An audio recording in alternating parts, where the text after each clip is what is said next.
BPSC का form आ गया है। इस बार बीपीएससी का फॉर्म का ऑनलाइन 2/6/2025 से प्रारंभ हो गई है। 30/6/2025 इसका लास्ट डेट है। इसमें टोटल 1250 पोस्ट है। अब बीपीएससी का फॉर्म अप्लाई करेंगे। सबसे पहले यहाँ पे गूगल में खोलना है, बीपीएससी सर्च कर लेना है। ठीक है। इसके बाद आपको मिलेगा ऑनलाइन एप्लीकेशन सिस्टम, इस पर क्लिक कर लेना है। इसके बाद यहाँ पे मिलेगा लॉगिन के नीचे न्यू रजिस्ट्रेशन और वन टाइम रजिस्ट्रेशन, इस पर क्लिक कर लेना है। इसमें है कि व्यक्ति को डिजी लॉकर पे जाना होगा, instruction for DigiLocker, instruction for online time registration के बारे में बताई गई है। इसको यहाँ पे क्लिक कर लेना। इस पे अपना ईमेल आईडी डाल लेना है और ईमेल आईडी डालने के बाद यहाँ पे गेट ओटीपी पे क्लिक करना है। ठीक है। फिर ओटीपी जो आएगा जो इसमें डाल देना है। फिर वेरीफाई ओटीपी कर लेना है। फिर यहाँ पे मोबाइल नंबर फिलअप कर लेना है। फिर गेट ओटीपी पे क्लिक करना है। जो ओटीपी आएगा जो इसमें डाल के वेरीफाई कर देना है। न्यू पासवर्ड, इसमें एक पासवर्ड जनरेट करना है आपको। फिर वही सेम पासवर्ड यहाँ डालना है। फिर इसमें परीक्षार्थी का नाम, कैंडिडेट का नाम लिखना है। फिर यहाँ लिखना है, सेम रिपीट करना है, कन्फर्म करना है। कैंडिडेट का फादर नाम यहाँ पे लिखना है। फिर यहाँ पे भी फादर नाम लिखना है। यहाँ पे मदर नेम लिखना है। यहाँ पे भी मदर नेम लिखने हैं। परीक्षार्थी की जन्म तिथि कितना है वो लिखना है। यहाँ पे भी जन्म तिथि लिखना है। फिर यहाँ पे लिंक सेलेक्ट करना है। यहाँ पे भी सेम आईडी टाइप में क्या आप देते हैं वो आईडी टाइप सेलेक्ट कर लेना है। इस टाइप तरीका से इसको फिलअप करते हैं। इसके बाद सिक्योरिटी क्वेश्चन है, which year did you complete your 10th या मैट्रिक, 10th क्लास आपने कब कंप्लीट किया है, ईयर उसका क्या है। What is the short name of 10th board, 10th board का शॉर्ट में नाम क्या है वो इसमें मेंशन करना है। भाट इज योर सीट या रोल नंबर ऑफ 10th या मैट्रिक, 10th या मैट्रिक का रोल नंबर है वो इसमें लिख देना है। Which year did you complete your 12th class आपने कब कंप्लीट किया है वो इसमें मेंशन करना है। आप भी भाट इज योर ब्लड ग्रुप अपना इसमें लिख देना है। Who is your favourite sports person, उसका इसमें नाम मेंशन कर देना जो फेवरेट स्पोर्ट्स पर्सन है। सब फिलअप करने के बाद रजिस्टर पे क्लिक करना है। इसके बाद आएगा are you sure want to redirect to DigiLocker, अगर जाना चाहते हैं तो यस कीजिए, नहीं जाना चाहते हैं तो नो कीजिए। मैं जाना चाह रहा हूँ तो मैं यस कर रहा हूँ। उस पर यस करने के बाद ऐसा इंटरफेरेंस आ जाएगा कि आप कौन कौन सा चीज़ को एसेस देना चाह रहे हैं। इस पर यहाँ पे क्लिक करना होगा। इसमें पर्पस है, जो पर्पस वेरिफिकेशन डाल दें आप, और यहाँ पे अलाउ पे क्लिक कर देना है। उसके बाद एक इंटरफेस खुल के आएंगे, इंस्ट्रक्शन, आवेदन जमा करने की प्रक्रिया, इस पे आपको अब क्लिक करना है। यहाँ पे जो अगर आप जानकारी लेना चाहते हैं तो इसमें जानकारी है कि कैसे कैसे आप उसमें भरेंगे। आवेदन जमा करने के 5 चरण होंगे, creating updating profile, submit and lock profile, check profile eligible in online application as per advertisement, submit application for advertisement, fee payment। अगला है step, log in to account with registered email ID, mobile number, OTP received and password. Creating updating profile है, after successful log in to account click on profile creation. Profile creation divided into 8 भाग में बांटा गया है। इसमें व्यक्तिगत जानकारी, पता का विवरण, अन्य जानकारी है, योग्यता की जानकारी, अनुभव की जानकारी, फोटो हस्ताक्षर और प्रोफाइल लॉक, नए आवेदन, मेरा अकाउंट। इस तरीक़ा से इसमें काफ़ी इंटरफेस है, धीरे-धीरे सबको हम लोग फिलअप करेंगे। ये अभी प्रोफाइल क्रिएशन पे क्लिक करते हैं। प्रोफाइल क्रिएशन पे जैसे ही आप क्लिक करते हैं तो लॉग आउट हो जाते हैं। तो फिर से आपको ईमेल या मोबाइल नंबर के माध्यम से एंटर करके आपको लॉगिन करना होता है। जैसे ही आप लॉगिन फिर करते हैं तो उसमें आपसे पूछा जाता है ओटीआर में डिजी लॉकर के बारे में। क्या इसका अर्थ ये होता है कि ओटीआर की प्रक्रिया पूर्ण होने के साथ ही डिजी लॉकर का मेरी पहचान पोर्टल खुल जाएगा।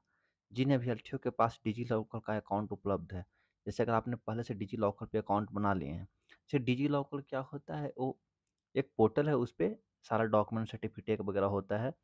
आप कुछ तो खुद अपलोड कर सकते हैं, कुछ उस पर गवर्नमेंट भी डालती है, उसको ओरिजिनल वैलिडिटी प्राप्त है। ऐसा एक पोर्टल है डिजी लॉकर। तो पूछा डिजी लॉकर का अकाउंट उपलब्ध है आपके पास, तो डिजी लॉकर अकाउंट का कंसेंट ओएमएस को देते हुए साइन इन करना होगा। एवं अगर आवेदक के पास डिजी लॉकर का अकाउंट उपलब्ध नहीं है तो न्यू साइन अप करते हुए डिजी लॉकर अकाउंट क्रिएट कर सकते हैं। तो न्यू साइन अप करके भी डिजी लॉकर को आप अकाउंट क्रिएट कर सकते हैं।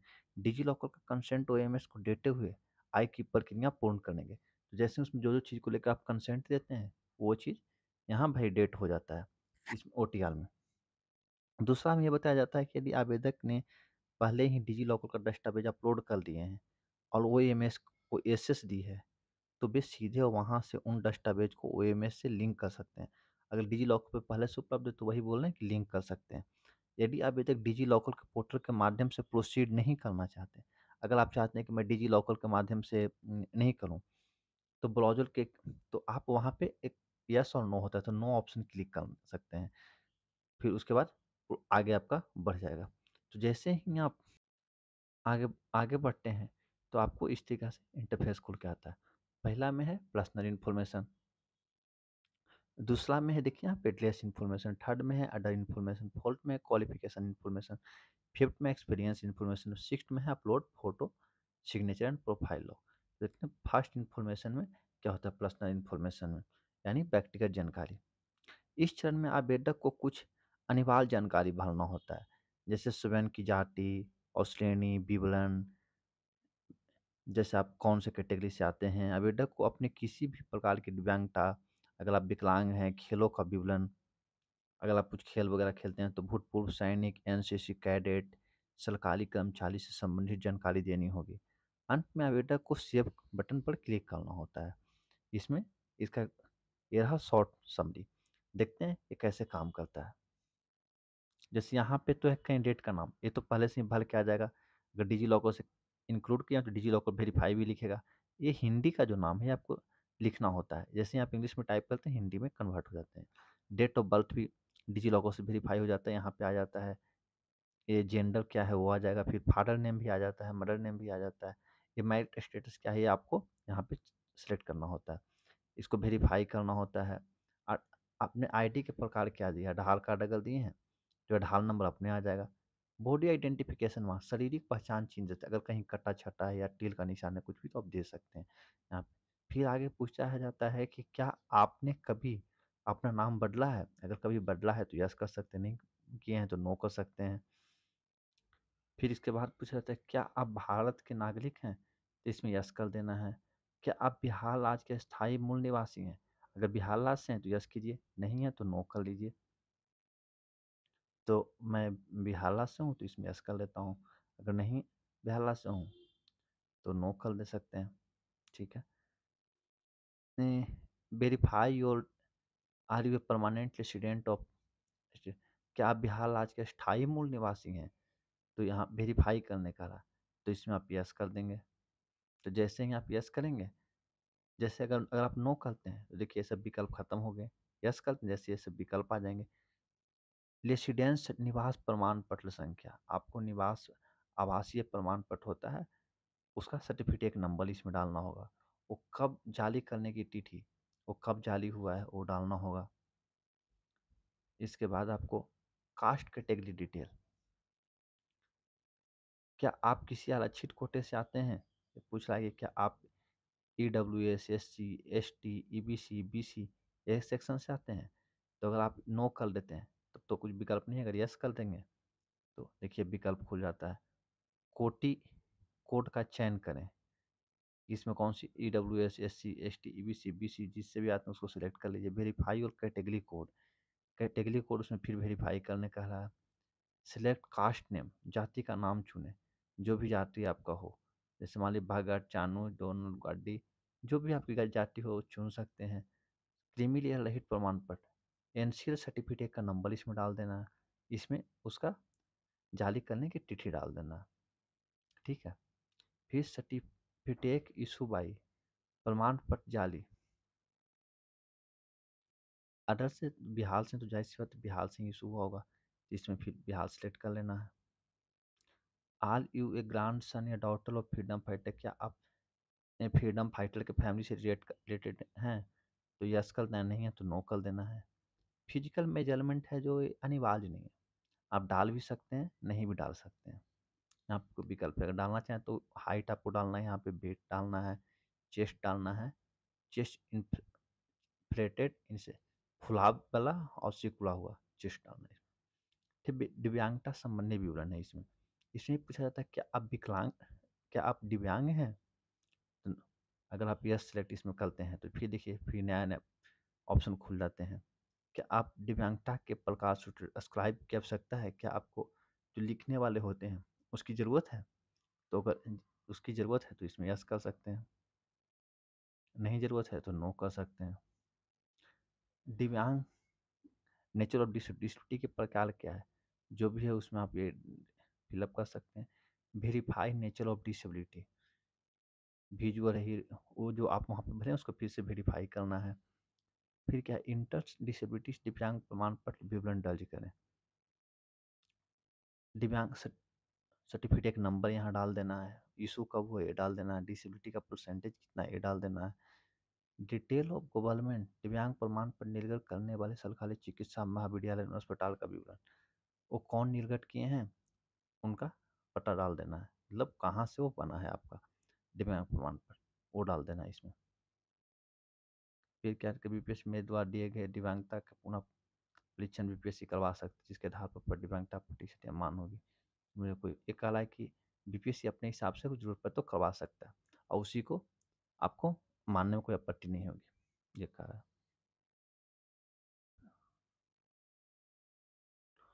फिर क्या है कि खेल विवरण संबंध स्पोर्ट्स कोटा से आल यू मेटली स्पोर्ट पर्सन क्या आप मेधावी खिलाड़ी हैं? अगर आप खिलाड़ी हैं तो इसमें लक्ष्य यस सेलेक्ट कर लीजिए, नहीं है तो नो कर लीजिए। भूतपूर्व सैनिक हैं? अगर हैं तो यस कर सकते हैं। जैसे ही आप यस करेंगे तो सर्टिफिकेट नंबर डेट ये सब वगैरह मांगने लगेंगे और जैसे ही आप नो सेलेक्ट करेंगे तो ये सब खत्म हो जाए। एनसीसी कैडेट, क्या आप एनसीसी कैडेट हैं? इसमें यस सेलेक्ट करेंगे तो इसका डिटेल मांगा जाएगा, नो सेलेक्ट करते हैं तो कुछ नहीं मांगा जाएगा। सरकारी कर्मचारी होने संबंधी विवरण, क्या आप बिहार सरकार के कर्मचारी हैं? कर्मचारी हैं तो यस सेलेक्ट कीजिए। इसमें तो फिर मांगा जाएगा आपका पद नाम, कार्यालय, स्थान दर्ज करें, अगर नहीं है तो नो सेलेक्ट कीजिए। इसके बाद आप सेव पे क्लिक कर सकते हैं। पर्सनल इन्फॉर्मेशन कंप्लीट होने के बाद दूसरा है एड्रेस इन्फॉर्मेशन यानी पता संबंधी विवरण। इस सेकंड चरण में आवेदक को अपना स्थायी पता भरना होगा, जैसे उसका पता, राज्य, जिला और पिन कोड। फिर आवेदक को पटला चाल का पता देना होगा जहां वो अभी रहते हैं, जिससे कॉरस्पॉन्डेंस एड्रेस भी उसको हम बोल सकते हैं। यदि स्थान पता पटला चाल के पते के अगर दोनों समान है तो आवेदक सेम एज एबव पर क्लिक कर सकते हैं। अंत में आवेदक को सेव बटन पर क्लिक करना होगा। जैसे इसमें एड्रेस है पंक्ति 1, इसमें अगर आप गाँव से हैं तो विलेज लिख दीजिए और इसमें पोस्ट लिख दीजिए, इसमें थाना लिख दीजिए, या आप ना शहर से हैं तो अपना एड्रेस जो होता है कंप्लीट वो ये लिख दीजिए। ठीक है, ये जरूरी नहीं कि तीनों में भरा जाए, एक में भी अगर आप भर देंगे ना तो काम चल जाएगा। ऐसे आप अपना सहूलियत से तीनों में भी अलग अलग चीज़ लिख सकते हैं। फिर स्टेट, स्टेट कौन सा है इसको सिलेक्ट करना होगा, सिलेक्ट कर लीजिए। फिर डिस्ट्रिक्ट सिलेक्ट कर लीजिए, आपको जो पिन कोड है वो डाल दीजिए। अगर दोनों सेम है एड्रेस कोरस्पॉन्डेंस ऑफ पड़ा है तो सेम एज अबव कर दीजिए। अगर सेम नहीं है तो फिर दोनों अलग अलग आप भर सकते हैं। फिर उसके बाद सेव बटन पे क्लिक करना है, सेव हो जाएंगे। इसके बाद स्टेप 3 है अदर इन्फॉर्मेशन। इसे अन्य जानकारी बोल सकते हैं। इस चरण में यदि आवेदक के खिलाफ चल रहे कोई भी आपराधिक कार्यवाही या सजा का विवरण है तो उसे भरना होगा। जैसे इसमें पूछा जाता है कि आपके विरुद्ध लंबित अदालती कार्यवाही या आपराधिक कार्यवाही का क्या विवरण है। अगर कोई विवरण है तो उसे डालना होगा। क्या आपके विरुद्ध किसी न्यायालय में कोई अभियोजन लंबित है? तो नहीं है तो नो कीजिए। क्या बाल काउंसिल या मेडिकल काउंसिल एसोसिएशन या अन्य व्यावसायिक संस्थान अनुशासनात्मक या अन्य कोई अन्य कार्रवाई शुरू की? क्या आपको कोई कार्रवाई आप पे की गई है पुलिस प्रशासन की तरफ से? अगर कुछ नहीं है तो नो क्लिक कर लीजिए। क्या आपके विरुद्ध सरकारी या अर्ध सरकारी संगठन द्वारा कोई अनुशासनात्मक कार्रवाई शुरू की गई है? नो। क्या आपके खिलाफ कोई कोर्ट केस डायल किया गया था? नो। क्या अभी यूपीएससी या यूपीएससी एनपीसीएस किसी संगठन द्वारा जो परीक्षा चयन के लिए बजट या काली सूची में डाला गया है? नो। तो इसमें सारा नो सेलेक्ट कर लेना है अगर आपके पास कोई क्राइम का रिकॉर्ड नहीं है। इसके बाद इसमें आगे भरना होता है पुरस्कार, पदक, छात्रवृत्ति आदि का विवरण। क्या आपने team, game, sport, NCC, hiking, mountain, etc, team, खेल, स्पोर्ट, एनसीसी, प्रभात लोग आदि क्या आप कोई चीज़ में कुछ अवार्ड वगैरह, पुरस्कार वगैरह प्राप्त किए हैं, खेले हुए हैं तो अगर वो कुछ हो इतिहास पास्ट में आपके साथ इतिहास में, तो आप इसको मेंशन कर सकते हैं। और स्कूल दूसरा में स्कूल, कॉलेज या आधारित विशिष्ट पे क्या आपको भी स्कूल मॉनिटर, क्लास मॉनिटर या कुछ पार्टिसिपेशन में कोई लीडरशिप की भूमिका निभाएँ हैं? अगर हो तो उसको सिलेक्ट कर लीजिए। फिर third adult extra curriculum activity and interest as hobby. क्या आपको किसी चीज़ का हॉबी है? तो जो भी हो उसमें यहाँ पे सिलेक्ट लिख लेना है, ठीक है? और उसके बाद यहाँ पे सेव पे क्लिक कर देना है। अब स्टेप 4 में आ जाइए, योग्यता संबंधी जानकारी। इस चरण में आवेदक को अपनी शैक्षणिक योग्यता का विवरण दर्ज करना होगा। आवेदक कम से कम 10वीं एवं 12वीं से आगे तक जानकारी प्रदान कर सकता है। यानी आपको 10वीं से शुरुआत करके आगे तक बढ़ना होगा। जैसे यहाँ पे है ना, यहाँ पे आपको सिलेक्ट करना है 10th, ठीक है? नेम ऑफ क्वालिफिकेशन, योग्यता का नाम, 10th मैट्रिक, सब्जेक्ट ब्रांच, ये नहीं खुलेगा, चलो ठीक है। स्टेट किस लिए राज्य से किए हैं, बिहार से अगर किए हैं तो बिहार सेलेक्ट कर लीजिए। यूनिवर्सिटी कौन सा है, सीबीएसई, बीएसई जो भी हो सिलेक्ट करिए। क्वालिफिकेशन स्टेटस क्या है, अगर पास है अपेयरिंग है तो अपेयरिंग। डेट ऑफ क्वालिफिकेशन, कब पास किया वो डालना। एक्स्ट्रा अटेम्प्ट, अटलीस्ट प्रयास किया है आपने या एक ही बार में पास हो गया वो डालना। ऑब्टेन मार्क्स, आपने कितना मार्क्स प्राप्त किया है, वो अगर सीजीपीए तो सीजीपीए डालना है। टोटल मार्क्स अगर जितना है वो डाल देना है। प्रतिशत कितना आ रहा है वो डाल देना है। नंबर ऑफ एकेडमिक मंथ, उसमें नंबर ऑफ एकेडमिक मंथ कितने रहे, इसमें है एकेडमिक सेशन में शैक्षणिक महीनों की संख्या। जैसे जहाँ आपने पढ़ाई किया है उसमें अध्ययन के लिए कितने महीने थे। ऐसे जैसे मान लो कि 10th में आमतौर पे 12 महीना होते हैं, 12 में 24 मंथ, इस टाइप से आपको काउंट मंथ को काउंटिंग करके उसमें लिख देना है, ठीक है? फिर क्लास या ग्रेड, आपने कौन सा डिवीजन प्राप्त किया वो लिखना है। मोड, डिस्टेंस में 6 किलोमीटर थे, ये ऐसा सेलेक्ट कर लेना है आपको। कोर्स, कंपलसरी सब्जेक्ट अनिवार्य विषय उसमें कुछ थे तो वो सिलेक्ट कर लेना है। ऑप्शनल सब्जेक्ट अगर कुछ होंगे तो वो सिलेक्ट करना है। रोल नंबर कितना था वो सिलेक्ट करना है। ईयर ऑफ पासिंग, कब आपने पास किया वो सिलेक्ट करना है। उसके बाद ऐड पे क्लिक कर देना है। जैसे ही ऐड पे आप क्लिक करेंगे फिर से ये खुल के आएंगे और ऊपर वो सेव होता चला जाएंगे। फिर लास्ट में नीचे सेव पे क्लिक कर देना है और वो कंप्लीट सेव हो जाएंगे। अब आगे है एक्सपीरियंस इन्फॉर्मेशन। क्या आपके पास कोई अनुभव है? अगर कोई आपके पास अनुभव है तो इस पे यस सिलेक्ट कीजिए और इसमें आप डाल सकते हैं रोजगार, वर्तमान, अतीत। यदि आपके पास कोई प्रासंगिक कार्य अनुभव है तो उसे यहाँ हाँ करके क्लिक करना होगा, अन्यथा नहीं पर क्लिक करें। यदि आवेदक हाँ का चुनाव करते हैं तो आवेदक को अपने कार्य अनुभव का विवरण, नियोजन का प्रकार, प्रभाव, जहाँ से कार्यरत हैं या थे, बिहार सरकार के अंतर्गत संस्थान का नाम, परिणाम, ग्रेड पे, मूल वेतन एवं किस तिथि से कार्यरत हैं का विवरण अंकित करना होगा। ये कार्य अनुभव का विवरण पूरा भर लेने के पश्चात ऐड बटन पर क्लिक करके सेव कर सुनिश्चित करें। अंत में आवेदक को सेव बटन पर क्लिक करना होगा। इसमें आप पूरा जैसे फिलअप कर देंगे, इसके बाद आपको जैसे मान लीजिए कि आप कई जगह का अनुभव है तो ऐड कर करके सारा डाल देंगे, लास्ट में सेव कर देंगे तो आपका सारा डिटेल सेव हो जाता है। 6 स्टेप में है, जैसे जैसे आप इसको कंप्लीट करते जाएंगे यहाँ पे देखिए टिक अप लगते चले जाएंगे। 6 स्टेप में है फोटो एंड सिग्नेचर। इसमें लाइव फोटो कैप्चरिंग के निर्देश दिए गए हैं। इसमें आपको फोटो सामने खींचना होगा, कैप्चर लाइव फोटो पे क्लिक करके। लाइव फोटो कैप्चर करते समय अभ्यर्थी को यह सुनिश्चित करना चाहिए कि वह अपने चेहरे का वेब कैम के ठीक सामने और सीधा रखें तथा खुली आंखों से वेब कैम में सीधे देखें। ये कह रहा है कि आप जो कैमरा होता है उसके सामने रखें, सीधे देखें, उस पे ही देखें। फोटो कैप्चर करते समय चेहरे पर समुचित प्रकाश होना चाहिए, जिससे न तो चेहरे और न ही बैकग्राउंड पर छाया रहे। और बैकग्राउंड हल्के रंग का होना चाहिए, जिससे बैकग्राउंड हल्का रंग का होना चाहिए, चेहरे पे पूरा प्रकाश आना चाहिए, जिससे छाया नहीं बने। फोटो कैप्चर करते समय व्यक्ति को किसी हेड गियर जैसे टोपी, पावर, चश्मे, धूप चश्मे, मास्क, मफलर, हेलमेट आदि न पहने। जैसे फोटो कैप्चर करते फोटो आप लें तो कोई टोपी, चश्मा, ये सब चीज़ पहनने से अवॉइड करें। फोटो कैप्चर करते समय व्यक्ति को यह सुनिश्चित करना होगा कि कोई भी अन्य व्यक्ति फ्रेम में नहीं हो। जैसे आपका सिंगल फोटो, कोई और व्यक्ति उस फ्रेम में नहीं आना चाहिए, ऐसा इसमें बताया जा रहा है। हस्ताक्षर के निर्देश है। यदि आपका हस्ताक्षर पहचानने योग्य नहीं है तो आपका आवेदन रद्द कर दिया जाएगा। आपका हस्ताक्षर क्लीन होना चाहिए, साफ सुथरा होना चाहिए। हस्ताक्षर 20 केबी से कम होना चाहिए। 250 पिक्सल से 350 पिक्सल के बीच होना चाहिए। और हस्ताक्षर की चौड़ाई और ऊंचाई है 150 से 220 इसके बीच होनी चाहिए ऊंचाई। ये हिंदी में भी हस्ताक्षर देना है और अंग्रेजी में भी डालना है। दोनों हस्ताक्षर अपलोड करने हैं। उसके बाद आई एग्री पे सिलेक्ट करके इसको सबमिट एंड लॉक प्रोफाइल कर देना है।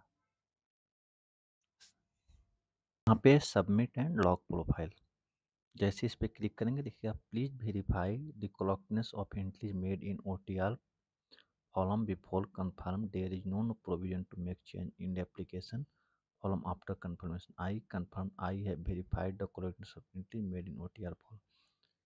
ये कह रहा है कि आप कंफर्म हो लीजिए कि आपका सारा डिटेल्स सही है, तभी इसको लॉक कीजिए, क्योंकि बाद में परिवर्तन नहीं होगा। तो एक बार आप चेक कर लीजिएगा, अगर सब सही है तब इसको यहाँ कन्फर्म में क्लिक करना है। अब प्रोफाइल क्रिएशन कंप्लीट हो गया है। अब न्यू एप्लीकेशन पे आते हैं। अब इसमें जो भी फॉर्म आया हुआ है वो सारा इसमें डिटेल दिया हुआ है। तो मेरे को अपने को अप्लाई करना है 71CC 2025। इस पर व्यू करें। ये है 2/6/2025 है, 30/6 को लास्ट डेट है। चेक एडवर्टाइजमेंट क्राइटेरिया पे क्लिक करेंगे। उसके बाद पूरा डिटेल आ जाएगा और इसमें कुछ क्वेश्चन है उसको आपको फिल करना होगा। जैसे do you want to live conscious, क्या आप परीक्षा शुल्क में छूट लेना, क्या आप परीक्षा शुल्क में छूट छोड़ना चाहते हैं? और छोड़ना चाहते हैं तो यस की, नहीं छोड़ना चाहते हैं तो नो कीजिए। फिर कहता है inter previous attempt of appearing in competitive examination BPSC। ये कह रहा है कि क्या आप पहले BPSC एग्जाम में अपेयर हुए हैं? Enter 0 if you are not Bihar कोरोंटी। अगर आप बिहार सरकार में कर्मचारी नहीं है तो 0 इसमें फिलअप कर लीजिए जो कह रहा है। Enter certificate number of matric certificate या marksheet for DOB date of birth के लिए, तो यहाँ सर्टिफिकेट नंबर डाल लेंगे। Enter issue date of matric certificate, इसमें डेट डाल देंगे। डेट ऑफ बर्थ वेरीफाई करने के लिए मांग रहा है। यहाँ पे inter certificate number of graduate passing certificate, graduate passing certificate का सर्टिफिकेट नंबर, फिर इशू डेट इसमें डाल देना है। फिर inter full address of place where candidates stay more than 6 month in last 3 year. Last 3 साल से 6 महीना से ज़्यादा आप जहाँ जहाँ रहे हैं उसका फुल एड्रेस मांग रहा है। फिर कह रहा है from date of place where candidate stay more than 6 month. Inter, हाँ एक inter from date of place where candidate stay more than 6 month, last 3 year में कहाँ कहाँ आप रहे हैं वो इसमें डेट मांग रहा है। Inter date of place where candidate stay more than 6 month in last 3 year. Inter इसमें फ्रॉम डेट है, कब से रहे, इंटर इसमें टू मतलब कब से कब तक।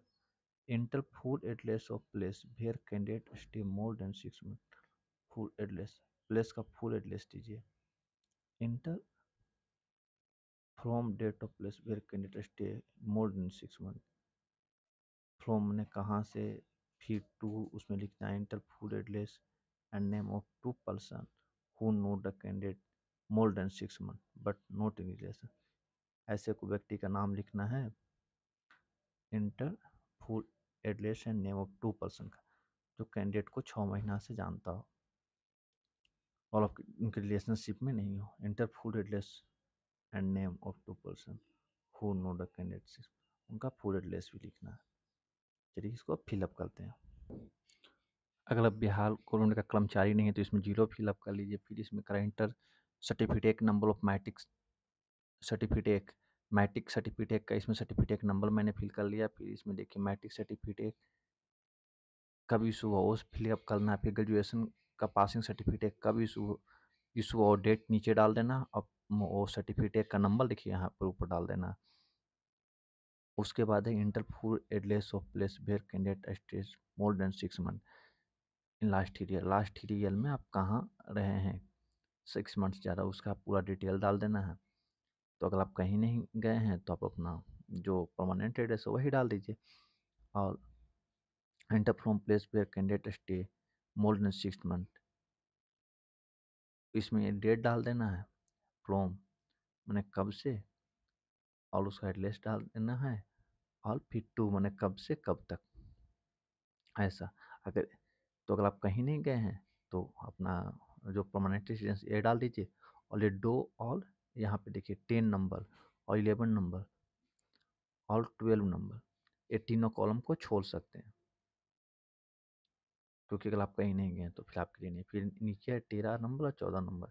इसमें ये कहा जा रहा है कि enter full address and name of two person who know the candidate more than 6 month but not in relation.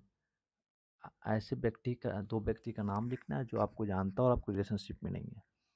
तो एक एक का नाम 13 नंबर में लिख देना है, एक का नाम 14 नंबर में लिख देना है।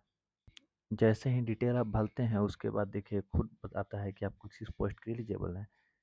यहाँ पे देखिए इसमें लिखे वित्तीय प्रशासनिक प्राधिकारी यू कैन नॉट अप्लाई। यहाँ देखिए यू कैन अप्लाई संयुक्त प्रतियोगिता परीक्षा, यू कैन अप्लाई कोऑपरेटिव, देखिए यहाँ सिलेक्ट हो गए। इसके बाद यहाँ पे अप्लाई पे क्लिक कर देना है। अब इसमें डॉक्यूमेंट अपलोड करना होता है, कास्ट टेंट का सर्टिफिकेट। फिर यहाँ पे देखिए proof of non criminal NCL अगर में आते हैं तो उसका डॉक्यूमेंट अपलोड कर दीजिए। डोमिसाइल आवासीय कर दीजिए, यहाँ पे प्रूफ ऑफ कैटेगरी जाति प्रमाण पत्र यहाँ पे कर दीजिए। फिर यहाँ proof of person with disability disability certificate कर दीजिए। फिर कैप्चर लाइव फोटो यहाँ करना होता है, एक फ़ोटो लेना होता है। आई एग्री करके फिर यहाँ पे फिर आई एग्री कर दीजिए। इसके बाद सबमिट एंड पे फी पे क्लिक करना होता है। का फॉर्म भरते वक्त किसी वजह से लॉग आउट हो जाता है तो फिर से आप यहाँ से इसमें डिटेल डाल के लॉग इन करके उस पोर्टल पे पहुँच सकते। देखिए मैंने फिर से लॉग इन कर लिया है। इसके बाद आपको यहाँ पे माई अकाउंट में जाना है। माई अकाउंट में जैसे ही आप क्लिक करेंगे आपने जहाँ तक भरा था वहाँ तक आ जाएगा। देखिए मैंने वो पूरा प्रोसेस कंप्लीट किया था, फी पे नहीं किया था। यहाँ से सिर्फ फी पेमेंट कर सकते हैं आप। देखिए तो इस पे ऑनलाइन पेमेंट पे क्लिक करेंगे जैसे ही तो फिर एसबीआई आ जाएगा। एसबीआई पे क्लिक करना है, ओके कर देना है। अब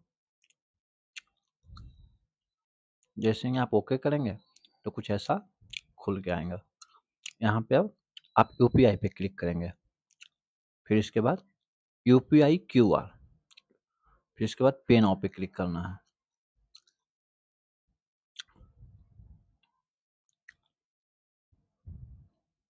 जैसे ही पे नाउ पे क्लिक करेंगे क्यूआर आ जाएगा। फिर अपना मोबाइल से फ़ोन पे पेटीएम जो भी यूज करते हैं उसको निकाल के इसको स्कैन कर लेना है। देखिए मैं स्कैन करता हूँ।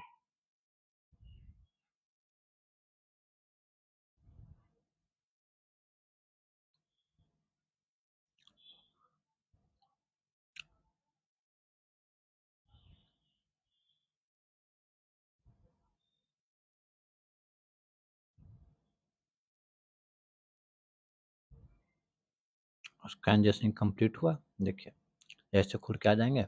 इसके बाद my account to print receipt, यहाँ पे कंटिन्यू लिखा हुआ है।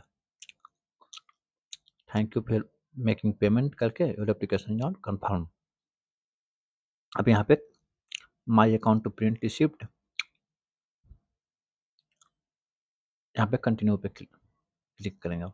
जैसे ही क्लिक करेंगे देखिए कुछ ऐसा खुल के आ जाएंगे। अब इसके बाद फिर आपको माई अकाउंट पे क्लिक करना है। जैसे माई अकाउंट पे क्लिक करेंगे एक खुल के आने यहाँ पे है फी पेड एप्लीकेशन सक्सेसफुली। अब यहाँ पे है पेमेंट हिस्ट्री पे नाउ व्यू, व्यू पे क्लिक करना है आपको।